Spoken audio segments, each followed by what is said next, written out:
That's crazy, but I mean, I'm asking you, how does a hysterectomy, not like, oh, you wrong.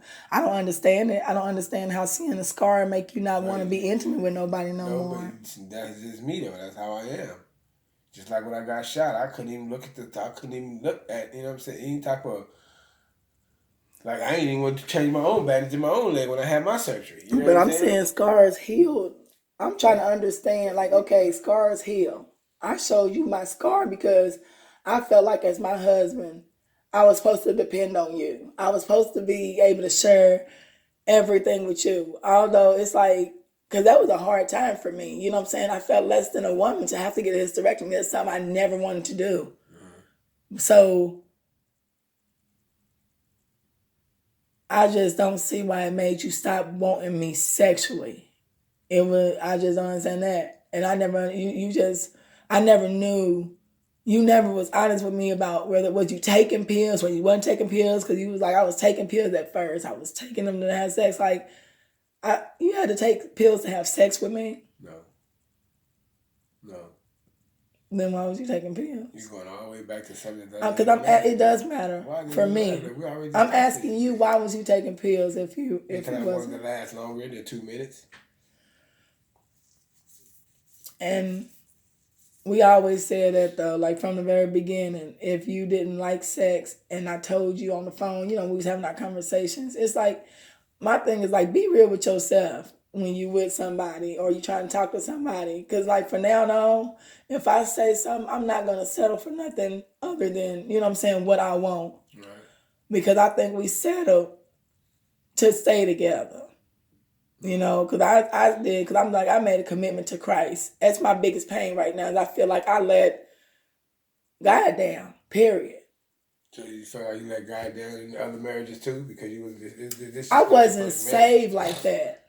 You know what I mean? There's a difference in being saved and you know what to do and stuff like that. I was the best wife. I might not have a perfect child, but I thought when I got with you that you was an understanding man. I told you, I'm like, I need help with my son. Yeah, but you don't. But that's you did need help with him.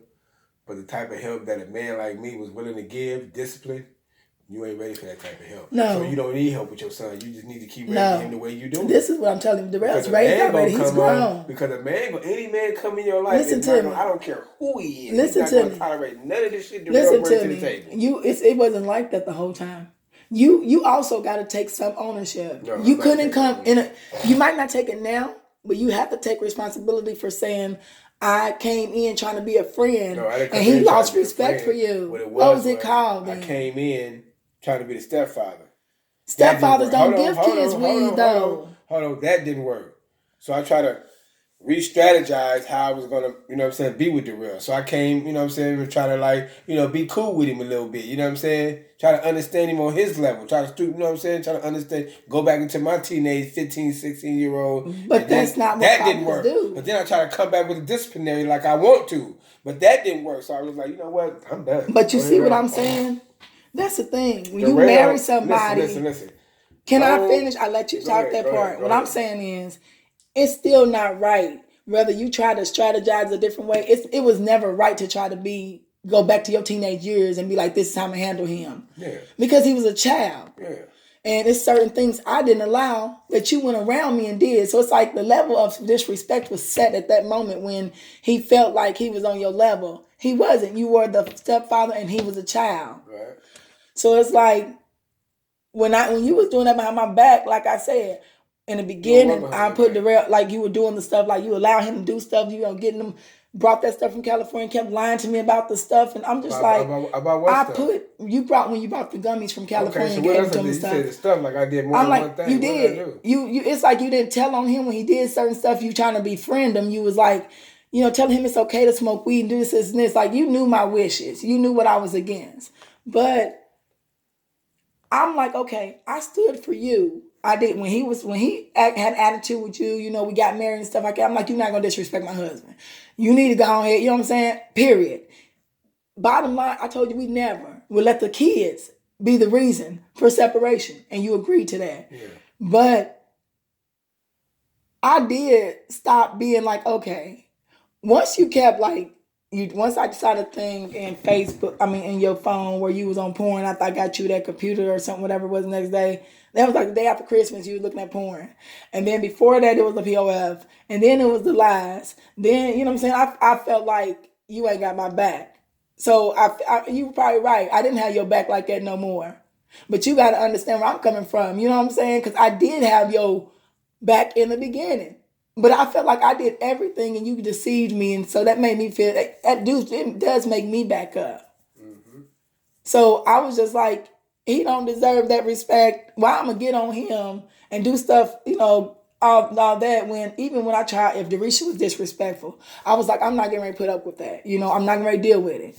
If he was disrespectful, when I got ready to put him out, you be like, don't do it. Just let him, let's try this. Or for Derisha, you was like, don't do that. Like, I tried to make them respect the situation, but then you was always like, I know it was coming from a place where you was like, I want everybody to get along. Or even that's the same thing with my mama, Keisha, anybody. You know what I'm saying? If I don't agree with something and I don't want to deal with them people and stuff at that moment, it was like, let me be me. But you got so far into trying to control me that I knew nothing more than to rebel. Because when somebody tried to control me, I told you I've been in an abusive relationship and stuff. It's like you didn't take that into consideration. When somebody tries to keep bullying me, I'm going to rebel. So you pushing this way and I'm pushing against you. We ain't never going to be able to come together. Well, we was never able to come together. It's like ever since we got together, we never had time. We never had a honeymoon stage.